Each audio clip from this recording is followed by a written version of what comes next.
1.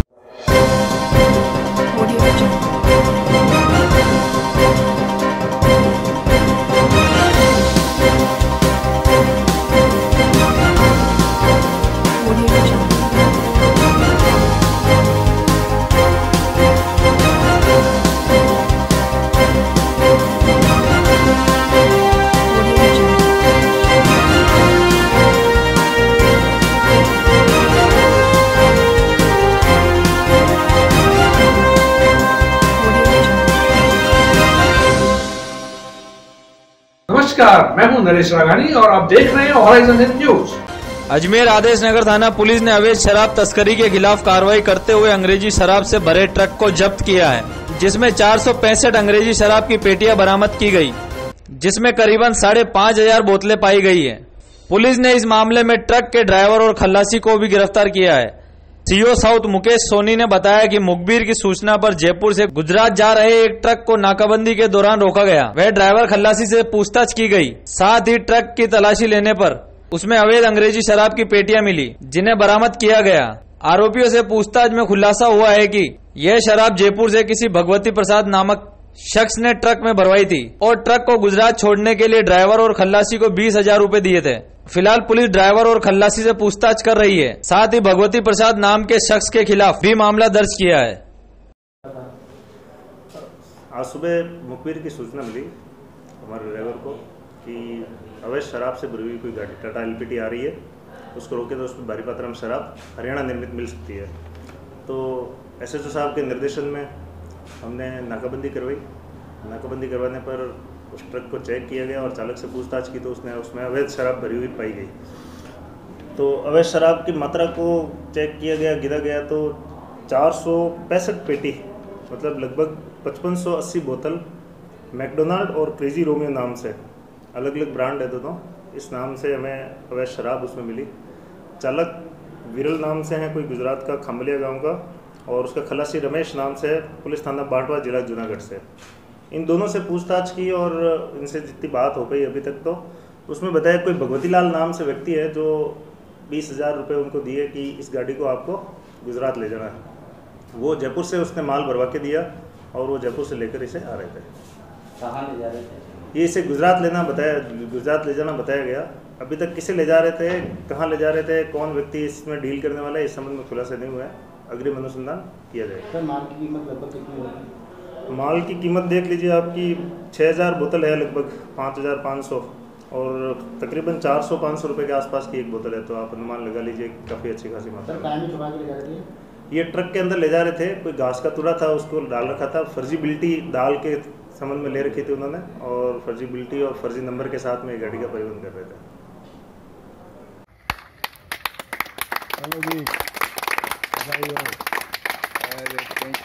सामूहिक प्रयासों से ही गार्डन का विकास संभव। अजमेर वैशाली नगर में शहीद भगत सिंह गार्डन में शनिवार को नवनिर्मित गेट का लोकार्पण छोगामल जेठानी परिवार की ओर से किया गया। इस मौके पर गार्डन विकास समिति के अध्यक्ष डॉक्टर के शर्मा ने कहा कि सामूहिक प्रयासों से ही उद्यान का विकास संभव है। आज यह गार्डन जिस स्थिति में है उसके पीछे आमजन का सहयोग रहा है। समिति के पूर्व अध्यक्ष राजेंद्र गांधी ने कहा कि हमें सेवा भावना रखनी चाहिए। यह गार्डन किसी प्राकृतिक चिकित्सालय से कम नहीं है, जहां आने वाला हर व्यक्ति स्वस्थ रहता है। गेट के निर्माण में उद्यान की खूबसूरती बढ़ी है। स्थित शहीद भगत सिंह गार्डन में आज यहां गेट का लोकार्पण किया गया, जो कि हमारे क्लब के यहाँ गार्डन के विकास समिति के मेंबर प्रदीप जेठानी की माता श्री की स्मृति में लगवाया गया उन्होंने।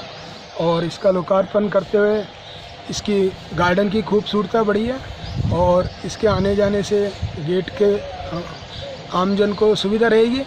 तो ये चौथा गेट है जो इससे गार्डन में जो ही आएंगे प्रवेश करने वाले उनको सुविधा रहेगी। और इसके लगने से ग्रेनाइट के द्वार और वो बनने से गार्डन की खूबसूरती भी बढ़ी है। आज इसका लोकार्पण किया गया। राजेंद्र कुमार गांधी। राजस्थान लोक सेवा आयोग की ओर से कोविड-19 के तहत आज पहली भर्ती परीक्षाएं आयोजित की जा रही है, जिसके तहत पहली परीक्षा पशु चिकित्सा अधिकारी की हुई। इस परीक्षा में 900 पदों के लिए कुल 3,536 अभ्यर्थी शामिल हुए।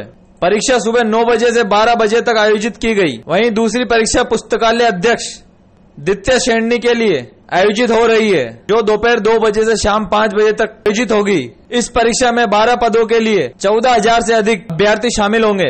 किसके द्वारा किया गया था? RPSC द्वारा आयोजित वेटनरी ऑफिसर के लिए था। ये 2015 में हुआ था, उसके बाद अब हुआ है। 5 साल बहुत वेट करा था स्टूडेंट्स ने, और पेपर अच्छा था। सोशल डिस्टेंसिंग का ध्यान रखा गया, मास्क वगैरह पहन के बड़ी अच्छे से एग्ज़ाम हुआ। आपका नाम? डॉक्टर गर्विता। वेटनरी ऑफिसर का पेपर था आज हमारे यहाँ, और लगभग 200 स्टूडेंट ने यहाँ पे एग्ज़ाम दिया था, और सारा सोशल डिस्टेंसिंग के साथ हुआ है। कोई टूटी वगैरह पेपर? नहीं, कोई दिक्कत नहीं है। नहीं, कोई दिक्कत नहीं। मसूदा थाना अंतर्गत ग्राम रामगढ़ में आज सुबह एक युवक का शव मिलने से सनसनी फैल गई। जानकारी के अनुसार कस्बे के समीप ही जंगल में युवक का शव मिला। सुरेश सिंह पुत्र पूनम सिंह निवासी टूटा के बाड़िया के रूप में हुई। वहीं ग्रामीणों ने पुलिस को सूचना दी। मौके पर पहुंची पुलिस ने युवक के शव को कब्जे में लिया और उसे निजी वाहन से मसूदा मोर्चरी पहुंचाया। दूसरी ओर मृतक के परिजनों ने संदिग्ध हत्या की आशंका जताई, जिसको लेकर परिजनों ने मेडिकल बोर्ड से पोस्टमार्टम कराने की गुहार लगाई। मसूदा ASI विष्णु प्रसाद ने मेडिकल बोर्ड से पोस्टमार्टम करवाकर शव परिजनों को सौंप दिया। वहीं पुलिस ने मामला दर्ज कर जांच शुरू कर दी। आज सुबह सूचना मिली कि रामगढ़ शोरूम के पीछे कोई बॉडी पड़ी है, और इस इत्तला पे हम गए। वहाँ जाके देखा दारू के ठेके के पास में माताजी का स्थान है। वहाँ पे सुरेश सनो पूनम सिंह उम्र 22 साल की लाश मिली, और घर वालों ने अभी प्रार्थना पत्र दिया है कि भाई संदिग्ध परिस्थिति में मौत हुई है तो इसकी बोर्ड से पोस्टमार्टम कराया जाए, और डॉक्टर साहब को बोर्ड के लिए निवेदन किया है। बोर्ड से पोस्टमार्टम होगा, फिर जो भी मृत्यु का कारण होगा स्पष्ट हो जाएगा। प्रदेश में कोरोना के बढ़ते प्रकोप के बीच आज CM अशोक गहलोत ने वीडियो कॉन्फ्रेंसिंग के जरिए संभागीय स्तर पर अधिकारियों से बातचीत की। अजमेर में संभागीय आयुक्त आरुषि मलिक व जिला कलेक्टर प्रकाश राजपुरोहित भी शामिल हुए। इस वीडियो कॉन्फ्रेंस में CM ने खाद्य आपूर्ति को लेकर जानकारी ली और प्रदेश में गरीबों के लिए चल रही योजनाओं पर विशेष ध्यान देने की बात कही। आज माननीय मुख्यमंत्री महोदय के द्वारा जो इंदिरा रसोई लॉन्च होनी है 20 अगस्त से, उसके विषय में और जो राशन सामग्री का वितरण है उस संदर्भ में वीडियो कॉन्फ्रेंसिंग की गई। और इंदिरा रसोई का जो कंसेप्ट है उसमें बैठकर सम्मानपूर्वक खाना खिलाने के लिए निर्देशित किया गया है। नगर निगम क्षेत्र में हमारे अजमेर में 10, बाकी नगर पालिका में 1 स्थान और नगर परिषद में 3 ऐसे स्थानों पर हमें चिन्हित करना है, और जहां इंदिरा रसोई का लॉन्चिंग 20 अगस्त को किया जाएगा। इसके साथ ही राशन कार्ड के डुप्लीकेट राशन कार्ड हटाना या अबेंस के जो राशन कार्ड हैं उसके लिए भी डायरेक्शंस दिए गए हैं, और आधार सीडिंग किस तरह से इम्प्रूव की जा सके उस हेतु भी निर्देशित किया गया है। रक्षाबंधन के पर्व को लेकर पतंगों के बाजार भी पड़े फीके। हर व्यापार की तरह पतंग व्यापारी की भी हालत खराब। कोरोना महामारी के चलते पतंगों की बिक्री नहीं हो पा रही है। दुकानदार ना तो पतंगे बेच पा रहे हैं, ना ही पतंगे लेने वाले बाहर निकल पा रहे हैं। कोरोना संक्रमण के बढ़ते मामलों को देखते हुए लोगों में अभी भी शायद डर है कि कहीं उन्हें कोरोना न जकड़ ले।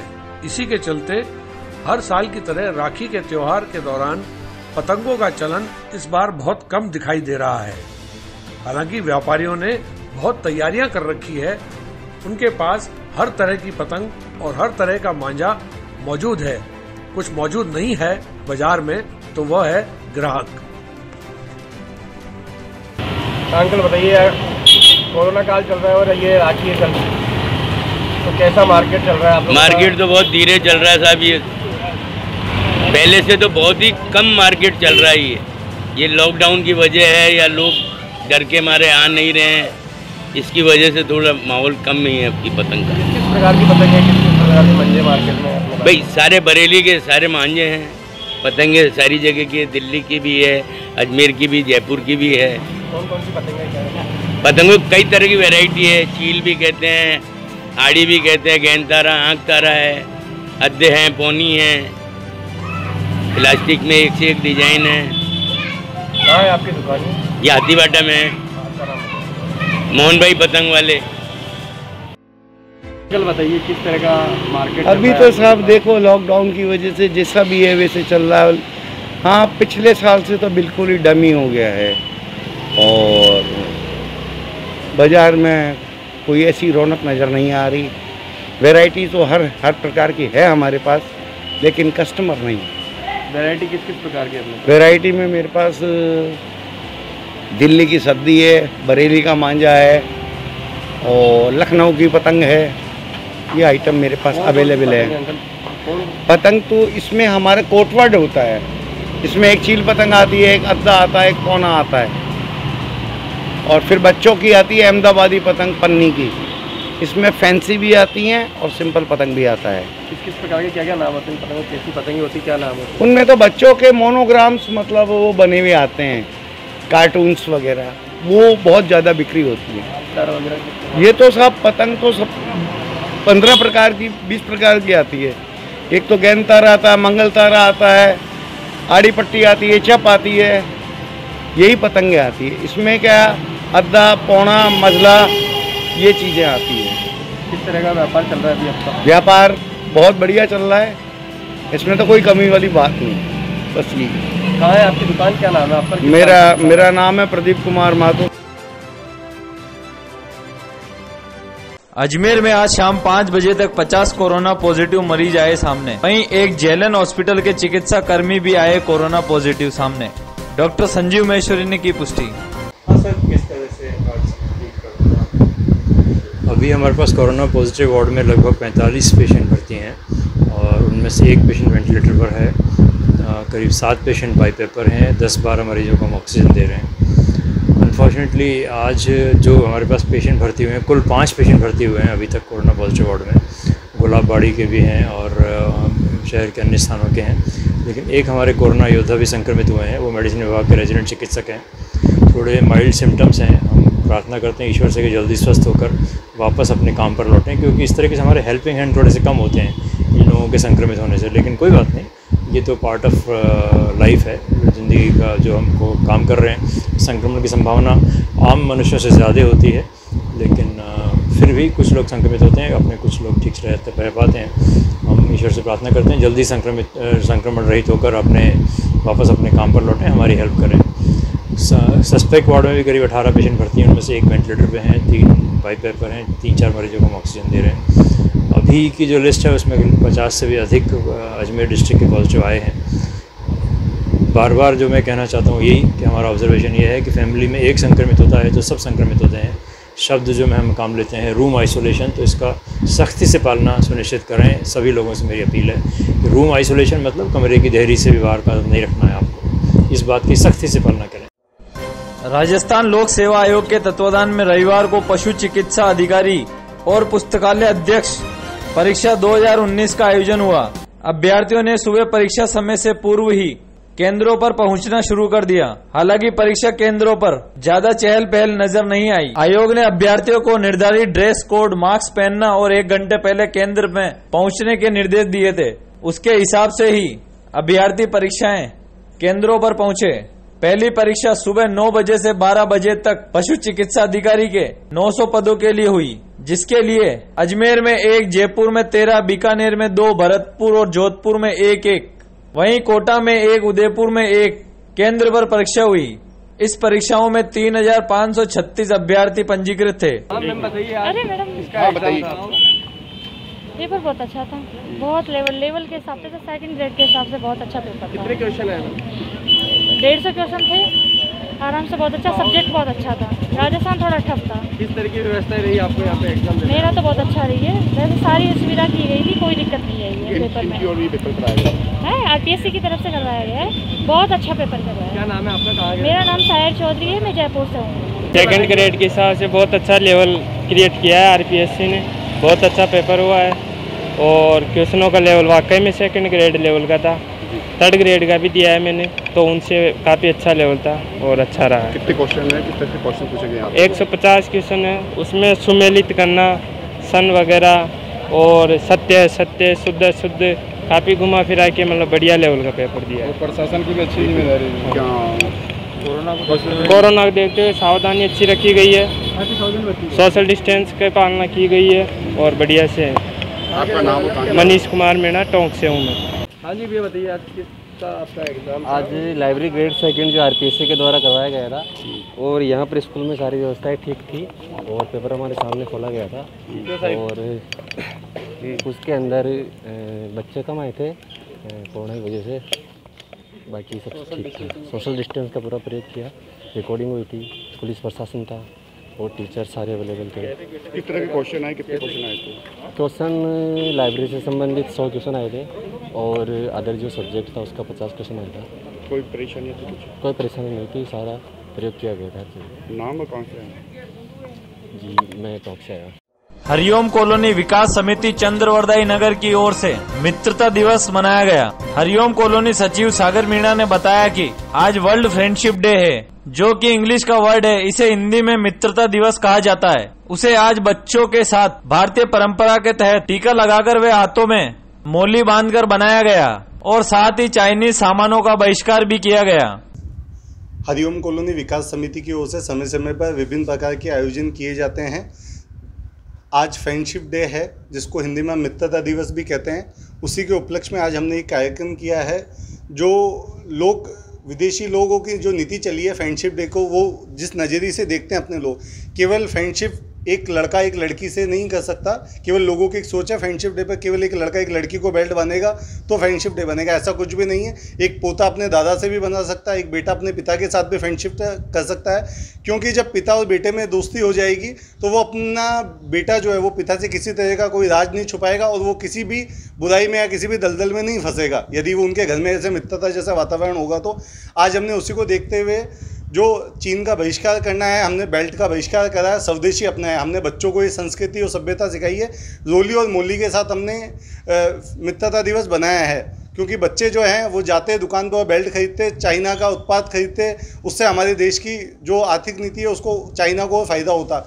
इसलिए हमने उसको तोड़ने के लिए बच्चों के साथ बच्चों को ये प्रेरणा दी है। बच्चों ने एक दूसरे के हाथों पर मोली बांधी है और तिलक लगाया, और हम चाहते हैं कल जो राखी है उस पर भी लोग क्या कहते हैं चाइनीज़ राखी का बहिष्कार करें और जो मोली है जो सदियों से चली आई है जिसकी परंपरा है उसको उपयोग करें। सागर मीणा, सचिव हरिओम कॉलोनी विकास समिति। मुख्यमंत्री अशोक गहलोत से चना खरीद को लेकर हुई रामपाल जाट से वार्तालाप। किसान महापंचायत के ब्लॉक अध्यक्ष बलदेव मारिया की अगुवाई में राष्ट्रीय अध्यक्ष किसान महापंचायत के रामपाल जाट, किसानों के प्रतिनिधि मंडल, मंत्री अशोक गहलोत से की वार्तालाप। जयपुर ग्रामीण संवाददाता डब्ल्यू गोस्वामी की न्यूज रिपोर्ट।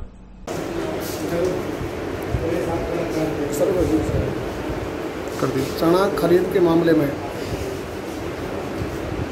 बोला हुए के आधार पर श्रीमान मुख्यमंत्री राजस्थान से भेंट हुई और मुख्यमंत्री अशोक गहलोत साहब ने इस सारे मैटर के लिए उनके जो प्रिंसिपल सेक्रेटरी हैं श्रीमान कुलदीप राका साहब, उनको इसको वार्ता के लिए सौंप दिया।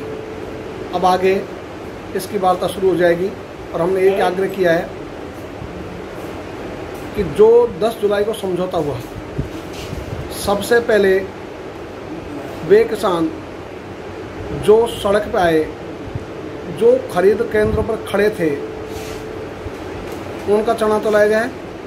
उसके बाद जो दूध के बाकी पंजन वाले किसान हैं उनके चने तो लाए जाए और तीसरे फेज में पूरे राजस्थान के चने तो लाए जाए। और अभी भारत सरकार ने जो नॉर्म्स तय किए हैं 25% के, उसमें 55,250 टन चना खरीदना बाकी है। जो आंकड़े हैं वे राज्य के ही माने जाएंगे और राज्य ने शुरू में भी लिखा था कि उनको 6,71,000 टन चना खरीद की स्वीकृति दी जाए। केंद्र ने उसमें से 6,15,000 की स्वीकृति दी। शुरू में ही ये कम दी।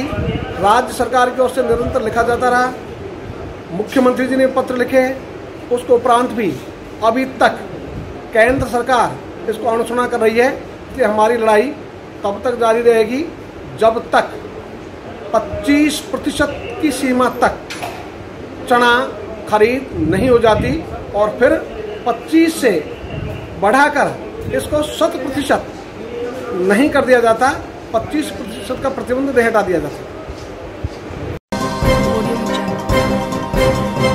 विस्तार से पढ़ने के लिए लॉग इन करें horizonhin.com। सच के साथ।